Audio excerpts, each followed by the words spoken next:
성경의 네 번째 책인 민수기는 그 책 처음과 마지막 부분에 두 번의 인구조사가 있습니다. 이로 인해 우리는 이 책을 백성의 수를 센다는 뜻의 민수기라 부르게 되었고, 영어 성경도 같은 맥락으로 넘버즈라고 부릅니다. 그런데 하나님은 왜 인구조사를 두 번씩이나 하셨을까요?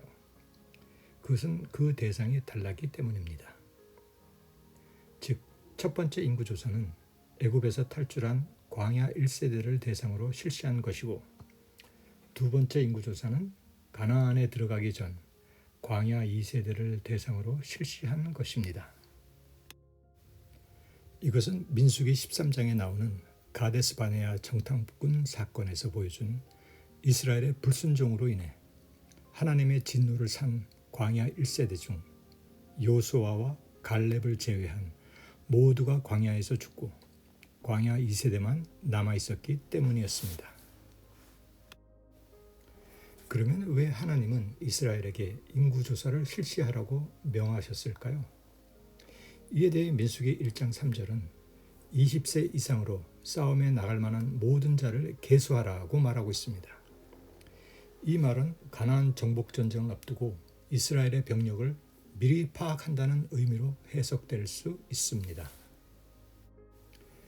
특히 고대 사회에서는 군사의 수가 전쟁의 승패를 좌우하기 때문에 전쟁을 앞두고 군사의 수를 파악하는 것은 중요한 일입니다. 그러므로 인간의 관점으로 보면 군대의 수를 파악하는 것은 중요합니다. 그러나 다윗이 고백한 대로 전쟁은 하나님께 속한 것이기에 전능하신 하나님이 전쟁을 앞두고 자신의 병력을 파악하려 하셨다는 것은 무언가 석연치 않습니다.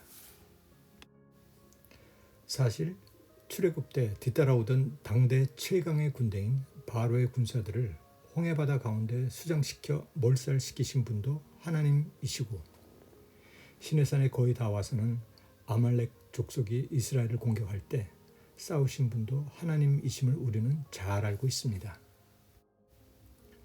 이처럼 하나님은 이스라엘에 의지하지 않고서도 능히 적들을 물리치실 수 있는 분이신데, 가나안 전쟁을 앞두고 이스라엘의 병력을 조삭해 하셨다는 것은 금방 납득이 가지는 않습니다. 그렇다면 하나님이 인구조사를 지시하신 숨은 의도가 따로 있는 것은 아닐까요? 이를 알아보기 위해 우리는 하나님은 인구조사를 어떻게 생각하셨는지를 살펴보아야 할 것입니다. 우리의 예상과는 달리 하나님은 인구조사를 부정적으로 생각하셨던 것 같습니다. 다시 말해, 인구조사를 하는 행위는 죄를 짓는 것과 같은 행위라는 것입니다. 그와 같은 시각을 우리는 출애굽기에서 발견할 수 있습니다. 거기서 하나님은 모세에게 인구조사를 할 때 조사받는 각 사람은 생명의 속전을 바치라고 명령하십니다. 그렇게 하지 않으면 역병이 올 수 있는데 생명의 속전으로 화를 면할 수 있는 것이지요. 또 다른 예는 다윗이 실시한 인구조사입니다. 사무엘하 24장에서 다윗은 군대 장관 요압의 조언을 듣지 않고 인구조사를 실시하여 하나님의 노여움을 사게 됩니다. 그 결과 7만 명에 달하는 이스라엘 백성이 역병으로 죽게 됩니다. 이때 다윗은 내가 이 일을 행함으로 큰 죄를 범하였다고 고백하였고, 결국 희생제사를 통해 죄사함을 받은 후 역병은 끝나게 됩니다. 이런 사실을 통해 하나님은 인구조사를 생명의 속전이나 희생제사가 필요한 범죄로 인식하고 계심을 볼 수 있습니다. 그러면 하나님은 왜 이스라엘이 인구조사를 하는 행위를 범죄로 보시는 것일까요?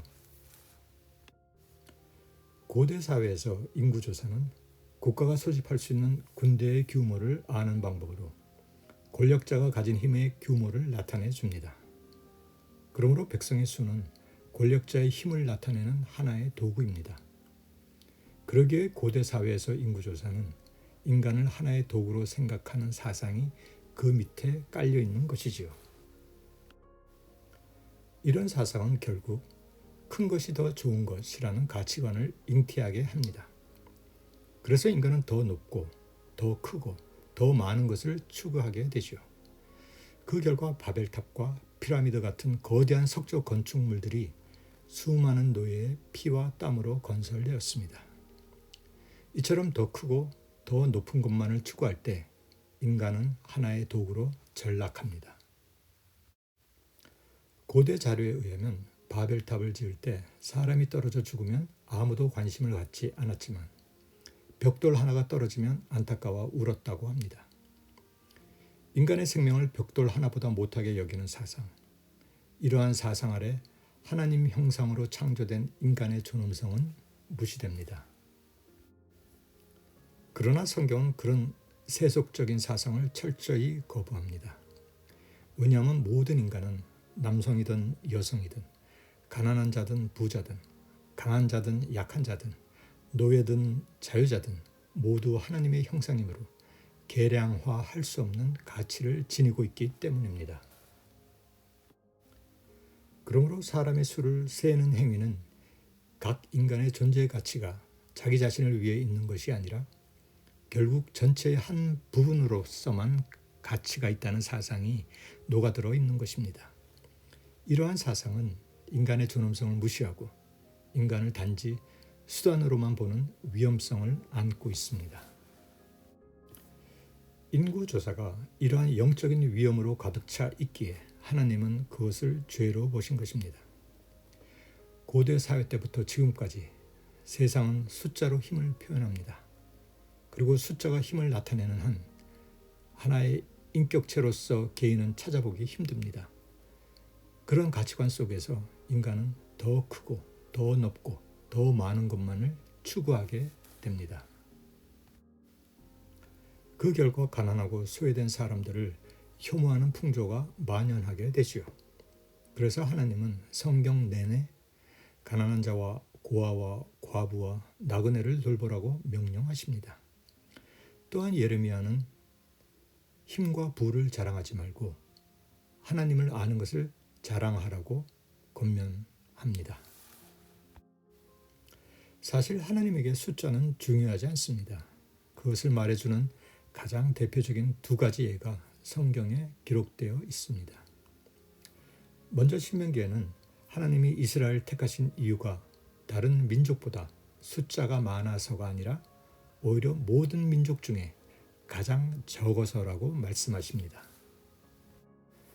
두 번째는 사사기에 나오는 기드온 전쟁입니다.